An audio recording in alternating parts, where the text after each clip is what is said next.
எல்லோருக்கும் வணக்கம். எல்லோரையும் வேர்ல்ட்ஸ் பெஸ்ட் தமிழ் சேனலுக்கு வரவேற்கிறோம்.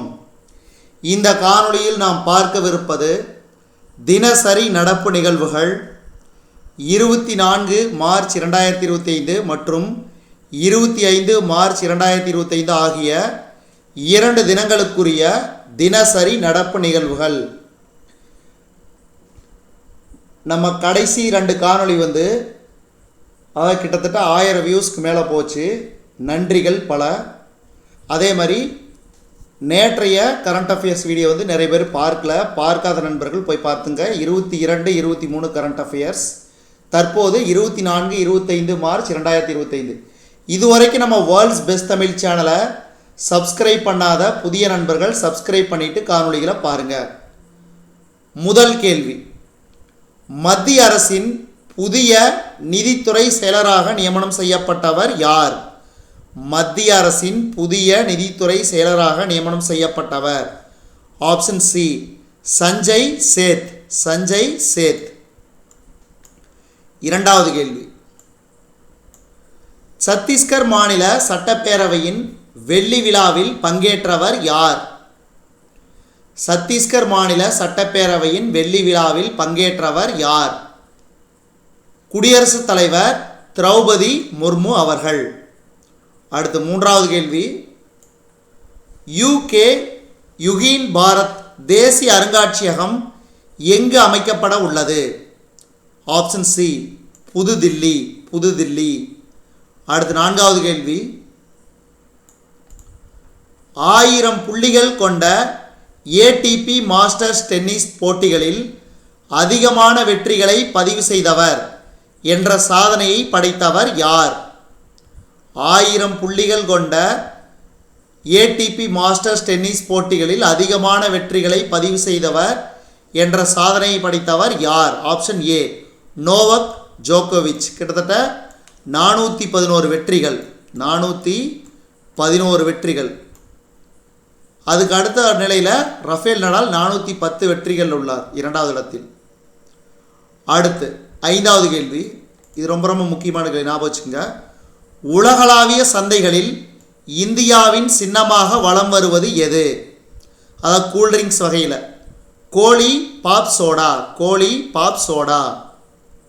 அடுத்து 6வது கேள்வி, முதல் முறையாக மின்வசதி வழங்கப்பட்டுள்ள நக்சல் பாதிப்புக்குள்ளான திமேனர் கிராமம் எந்த மாநிலத்தில் உள்ளது? முதல் முறையாக மின்வசதி வழங்கப்பட்டுள்ள நக்சல் பாதிப்புக்குள்ளான திமேனர் கிராமம் எந்த மாநிலத்தில் உள்ளது? சத்தீஸ்கர். சத்தீஸ்கர். 13வது தேசிய கைப்பந்து போட்டியில் ஆடவர் மகளிர் இரு பிரிவுகளிலும் எந்த அணி சாம்பியன் பட்டத்தை வென்றது? 13வது தேசிய கைப்பந்து போட்டியில் ஆடவர் மகளிர் இரு பிரிவுகளிலும் எந்த அணி சாம்பியன் பட்டத்தை வென்றது? ஹரியானா. ஹரியானா. அடுத்து, நாடாளுமன்ற உறுப்பினர்களின் ஊதியம், அதாவது எம்பிக்களின் ஊதியத்தை எத்தனை சதவீதம் உயர்த்துவதாக மத்திய அரசு அறிவித்தது? Option D 24%. 24%. இப்போ 1 லட்ச ரூபா சம்பளம் வாங்குறாங்கன்னா அவங்களுக்கு 24%னா 24,000 அதிகம். கிட்டத்தட்ட 1,24,000 அவர்களுக்கு வழங்கப்பட உள்ளது என அறிவித்துள்ளது மத்திய அரசு. அடுத்து, முன்னாள் நாடாளுமன்ற உறுப்பினர்களின் மாத ஓய்வூதியம் ரூபாய் 25,000 எத்தனை ரூபாயாக உயர்த்தப்பட்டது? ரூபாய் 31,000.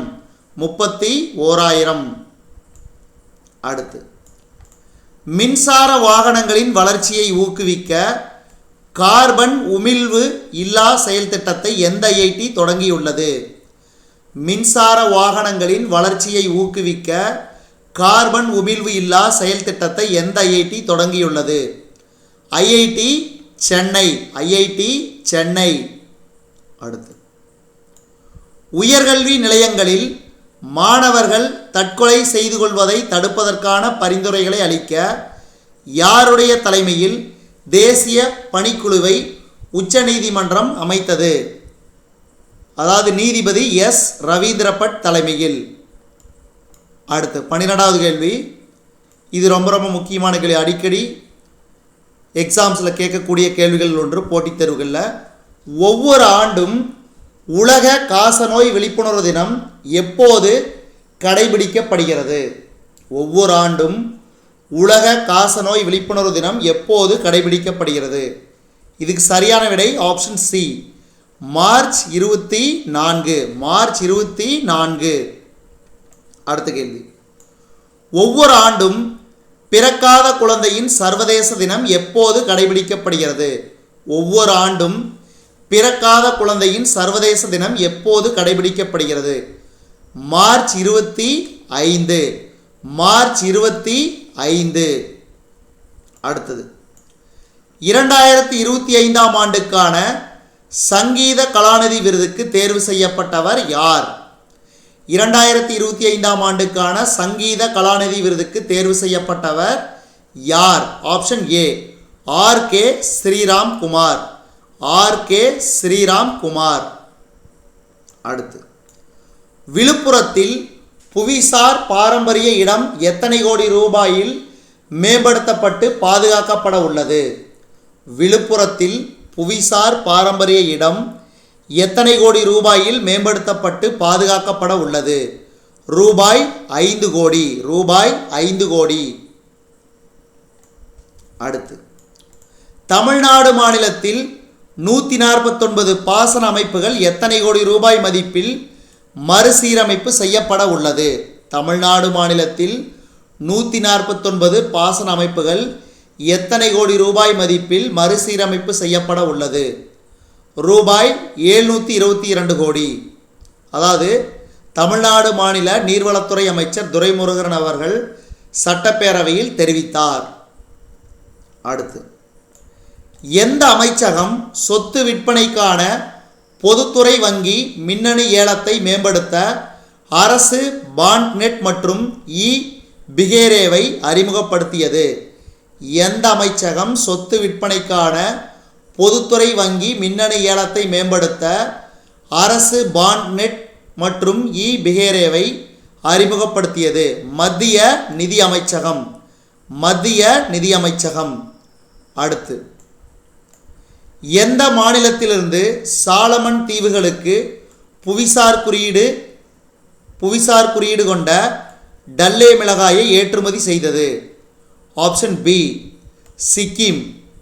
அதாவது சிக்கிம் மாநிலத்திலிருந்து சாலமன் தீவுகளுக்கு புவிசார் குறியீடு கொண்ட டல்லே மிளகாயை ஏற்றுமதி செய்ய ஏற்றுமதி அமைப்பான அபேடா உதவி செய்தது குறிப்பிடத்தக்கது. அபேடா, இதெல்லாம் ஞாபகம் வச்சுக்கணும், ரொம்ப ரொம்ப முக்கியம். அடுத்து சமீபத்தில் காலமான கிருஷ்ணலால் தத்தா எந்த துறையுடன் தொடர்புடையவர்? சமீபத்தில் காலமான கிருஷ்ணலால் தத்தா எந்த துறையுடன் தொடர்புடையவர்?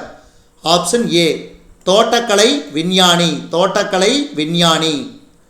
அடுத்து ஏற்கனவே இந்த கேள்விக்கு பார்த்தோம். அதாவது உலக காசநோய் விழிப்புணர்வு தினம் மார்ச் 24ஆம் தேதி ஒவ்வொரு வருடமும் கொண்டாடப்பட்டு வருகிறது. அந்த வகையில் இந்த 2025ஆம் ஆண்டுக்கான உலக காசநோய் விழிப்புணர்வு தினத்தின் கருப்பொருள் என்ன?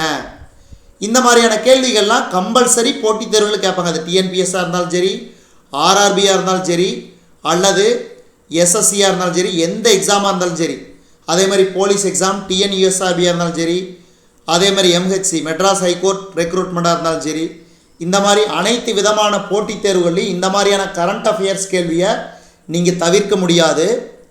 அதனால் இந்த வருடத்திற்கான உலக காசநோய் விழிப்புணர்வு தினத்தின் கருப்பொருள் ஆம், காசநோய்க்கு முற்றுப்புள்ளி வைக்கலாம், உறுதியளிக்கவும், முதலீடு செய்யவும், வழங்கவும். இதுவரைக்கும் நம்ம இந்த காணொளி வாயிலாக பார்த்தது அதாவது தினசரி நடப்பு நிகழ்வுகள். 24 மார்ச் 2025 மற்றும் 25 மார்ச் 2025 நாளுக்கான தினசரி நடப்பு நிகழ்வுகள். இந்த காணொளி உங்களுக்கு பிடிச்சிருந்துச்சுன்னா லைக் பண்ணுங்கள், கமெண்ட் பண்ணுங்கள். மறக்காமல் இந்த காணொளியை உங்கள் நண்பர்களுக்கும் மற்றவர்களுக்கும் ஷேர் பண்ணுங்கள். மேலும் புதிய காணொளிகளுக்கு நம்ம வேர்ல்ட்ஸ் பெஸ்ட் தமிழ் சேனலோடு இணைந்திருங்கள். தொடர்ந்து நம்ம வேர்ல்ட்ஸ் பெஸ்ட் தமிழ் சேனலுக்கு சப்போர்ட் பண்ணுங்கள். நன்றி, வணக்கம்.